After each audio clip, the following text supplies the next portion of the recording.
کہ اس کی زندگی اب ختم ہو چکی ہے، لہذا کسی کو بھی نہیں معلوم کہ ہماری زندگی کتنی ہے اور ہمیں اس دنیا کو چھوڑ کر کے کب جانا ہے۔ اس لیے عقل مندی اس لیے میں ہے، اگر اللہ نے آج صحت دی ہے تو اس کا صحیح استعمال کیجیے۔ اللہ نے اگر آج وقت دیا ہوا ہے اس وقت کو صحیح استعمال کیجیے۔ اللہ نے اگر مال دیا ہوا ہے اس کو صحیح جگہ لگائیے۔ اللہ نے تندرستی دی ہے تو اسی تندرستی کے اندر اللہ کے احکام کی فرما برداری کر لیجیے، اللہ کے حکموں پر چل لیجیے، نہیں تو یاد رکھیے یہ جوانی بھی جاتی ہے اور بڑھاپا بھی جاتا ہے، انسان دنیا چھوڑ کر کے چلا جاتا ہے۔ ساری دنیا سے جب پھوکڑے کھا کر کے اپنی ساری ناکامیوں کے بعد جب اسے کوئی راستہ دکھائی نہیں دیتا، جب کسی کام کے قابل نہیں رہ جاتا، تب ہمارے معاشرے کا انسان جب بوڑھا ہو چکا ہوتا ہے تب مسجد کی طرف وہ قدم اٹھاتا ہے، تب مسجد کی طرف وہ بڑھتا ہے۔ اس سے پہلے جب کہ اللہ تعالیٰ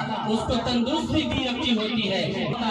صحت مند ہوتا ہے اور کچھ کرنے کے قابل ہوتا ہے، اس وقت اسے فکر نہیں ہوتی نماز کی، اسے فکر نہیں ہوتی اللہ کے احکام کی، اسے فکر نہیں ہوتی نبی کے طریقے پر چلنے کی۔ اور جب زندگی گزار لیتا ہے اور اس کے پاس کوئی مہلت نہیں رہ جاتا ہے، کسی کام کے قابل نہیں رہ جاتا ہے، دنیا والے اسے ریٹائر کہہ دیتے ہیں، دنیا والے اسے ناکارہ کہہ دیتے ہیں، دنیا والے ایک قرار دے دیتے ہیں کہ اب یہ بیکار ہو چکے ہیں، ان سے کوئی کام صحیح سے نہیں ہو سکتا، اس کے بدن کے اعضاء صحیح نہیں ہے، اس کی دماغی حالت صحیح نہیں ہے، اس لیے یہ کام کو خراب کر سکتا ہے، اس لیے اب اس کو کام سے الگ کر دیا جائے، کام سے اسے چھٹی دے دی جائے اور اپنا باقی کا وقت اپنے گھر پر گزارے۔ لیکن زندگی گزارنے کے لیے تھوڑا بہت پیسہ سرکار دیتی ہے کہ جب انہوں نے اتنا دن ہماری خدمت کی ہے، ہمارا کام کیا ہے، تو باقی کی زندگی ان کو کچھ سہولت دے دیا جائے۔ لیکن پھر بھی یاد رکھیے اللہ تعالیٰ ایسے بندوں سے